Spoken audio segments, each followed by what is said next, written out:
ምድር ክብ ናት የሚለው ሀሳብ ግን መቼ የጀመረ ይመስላችኋል? እናንተ ኮመንት ላይ አሳውቁኝ። እኔ ግን ዛሬ ምድር ክብ ናት የሚለው ሀሳብ የሰው ልጆች ለመጀመሪያ ጊዜ ያሰቡበት ተብሎ የሚገመተውን ጊዜ ነግራችኋለሁ።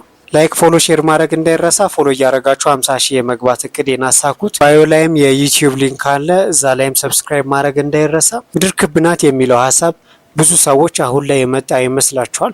ነገር ግን በጣም ጥንታዊና የቆየ ሀሳብ ነው። በታሪክ በጽሁፍ እስካሁን በተገኘ መረጃ ከዛሬ 2600 ዓመት በፊት ማለትም በስድስተኛው ክፍለ ዘመን ቢፎር ክራይስት እነ ፓይታጎረስ እነ ፕሌቶም ምድር ክብ ናት የሚል ሀሳብን አስቀምጠው የነበረ ቢሆንም ነገር ግን በማስረጃ የተደገፈ ግን በኤክስፐሪመንት ወይንም በሙከራና ማስረጃዎችን በማሰባሰብ ደግሞ አርስቶትል የዛሬ 2400 ዓመት በማስረጃ የተደገፈን ጽሁፍ አቅርቦ ነበር። በዚህም ጽሁፉ ላይ መርከብን እንደ ሙከራ አድርጓል። የምድርን ክብነት ለማረጋገጥ ይሄ የሚታወቅ ኤክስፐሪመንት ነው።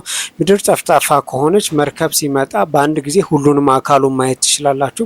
ነገር ግን ምድር ክብ ከሆነች መርከቡ ሲመጣ መጀመሪያ የምታዩት የመርከቡን ጫፍ ነው። ማለትም የምድር ከርቬቸር ስለሚከልላችሁ። ከዛ በኋላ ብዙ ሰዎች አስቀምጠውታል። የምድር ክብነት ደግሞ እና ሳይዟ የተለካው ደግሞ የዛሬ 2300 ዓመት በፊት ነበር።